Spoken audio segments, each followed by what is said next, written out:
جن گھروں میں مرد عورتوں سے نرم لہجے کے ساتھ مسکرا کر بات کرتے ہیں، ان گھروں میں برکت راج کرتی ہے۔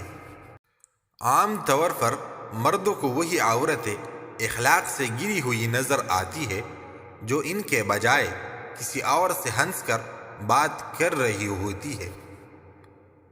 میں نے اس معاشرے میں ایسی عورتیں بھی دیکھی ہے جو اپنی اولاد کی خاطر ایسے خاوند کے ساتھ گزارا کر رہی ہے جو نہ تو اس کی عزت کرتا ہے اور نہ ہی اس کا خیال رکھتا ہے۔ یقین کرے ایسی عورتیں عظیم عورتیں ہوتی ہے۔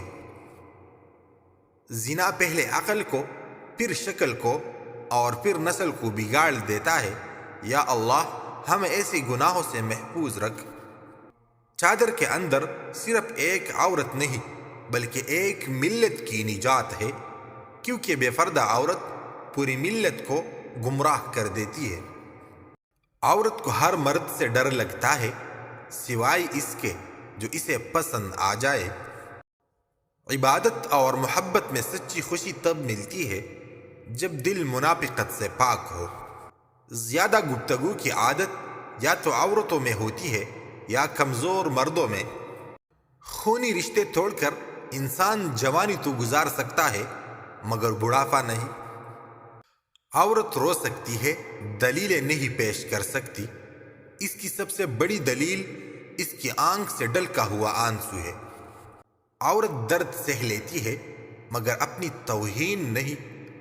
آنسو اس کے تکلیف میں اتنے نہیں نکلتے جتنے اسے وہ الفاظ رلاتے ہیں جس میں اس کی توہین کی گئی ہو۔ شاید اسی لیے لوگ عورت کو کمزور سمجھتے ہیں، کیونکہ وہ الفاظوں سے آسانی سے زیادہ ٹوٹ جاتی ہے۔